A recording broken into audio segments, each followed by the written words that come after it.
Alright, hello and welcome to the third multiplayer battle cast for Rome Total War 2.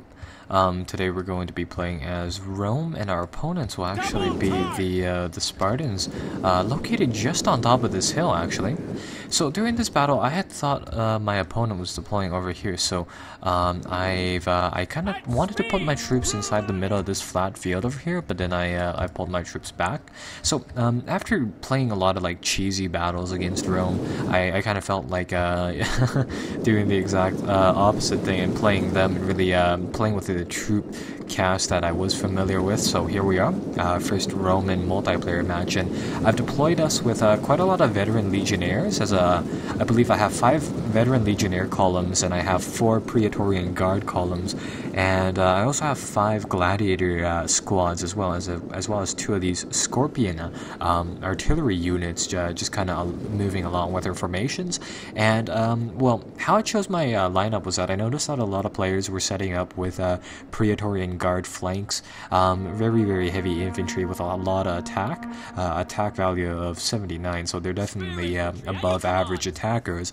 And my setup for this battle is really I thought about it, and I thought that our guys are heavily armored, their guys are heavily armored, and nobody is really going to probably bring anything that was artillery based, or not artillery based, but skirmish based. So what I thought I'd do is that I'd assemble my main column using veteran legionnaires just to kind of soften up the blow from these Spartans, and then use the Praetorian Guard to flank them and finish them off. Now here I'm just trying to get my artillery, these Scorpions, set up, and what these are miniature ballistae.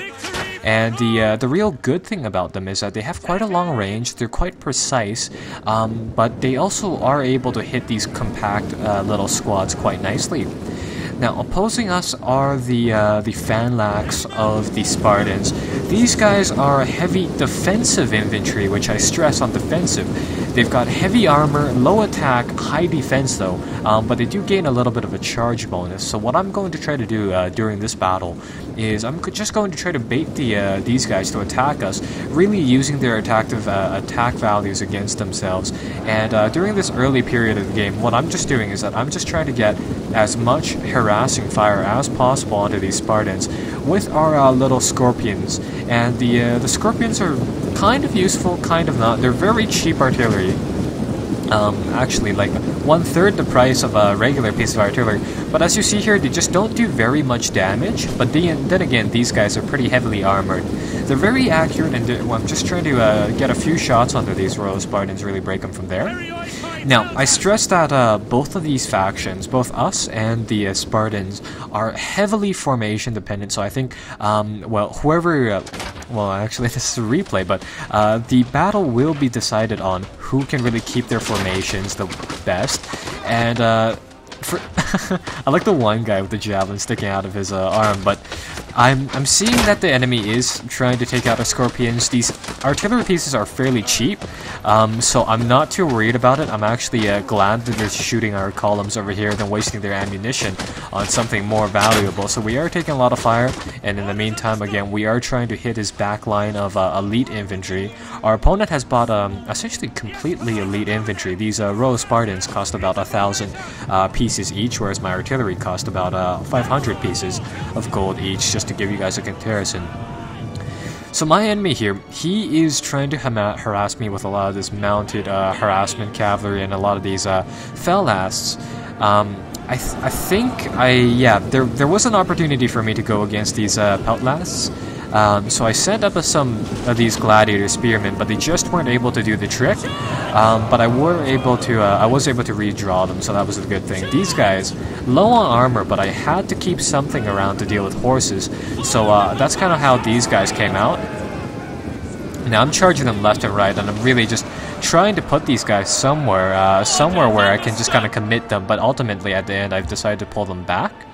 Now, my opponents know that my center line here is fairly armored up, and well, I know I eventually just kind of realized that, and I decided, well, if I pull back my gladiator spearmen, they can't really do anything but pummel the people with the steel plate mail and the heavy shields, right? So I pull them behind my guys, And I'm just going to try to absorb some of the shots with our veteran legionnaires, seeing as how they really have the shields, right? And that's when the barrages start happening. So, as you can see here, the shields are fairly resistant. Some of these shields have taken like about 10 or so, or not 10, but like 5 or so blows. So they're definitely holding up, but our troops are gradually getting picked off.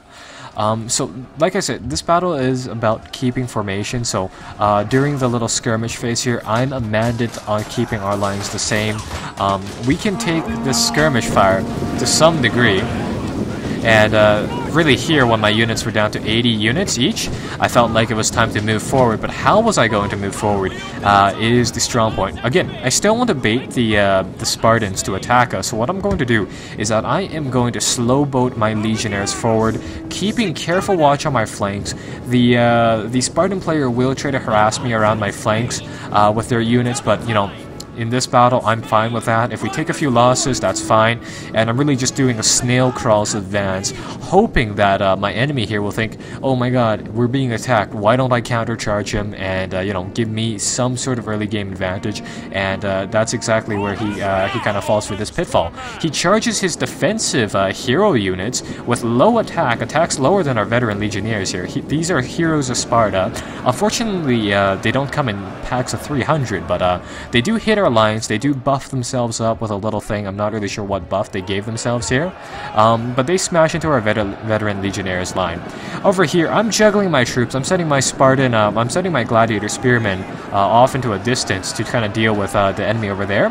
Now he's trying to flank me in with his citizen cavalry, so I had to leave one Praetorian guard to deal with the cavalry and another one to hit his flanks over here. Our middle line is starting to break, but you know what? That's fine. Likewise, I'm doing something similar here, committing one group of troops and then committing another later on.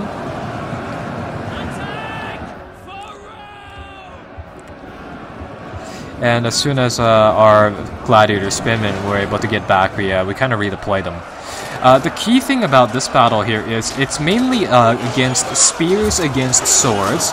So what we do have to keep in mind is that the Fenlax are rather useful. The Spartans have those spears, which are rather useful in keeping the opponents back and fighting a directional battle, meaning one-on-one type of thing. But the minute those spears are committed, they're facing only one direction, and if you can commit some more troops from their rear, from their flanks, or anything from the sides, those guys with the spears are dead, and that's what I'm trying to do here.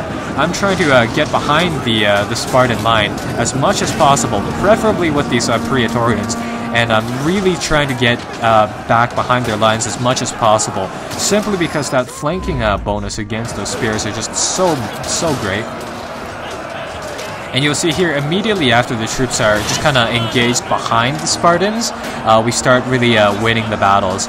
Unfortunately, one of my lines over here broke from the front, so those Spartans were able to turn around. But like in certain locations, such as here, we were really able to get behind them and keep them kind of occupied just like that.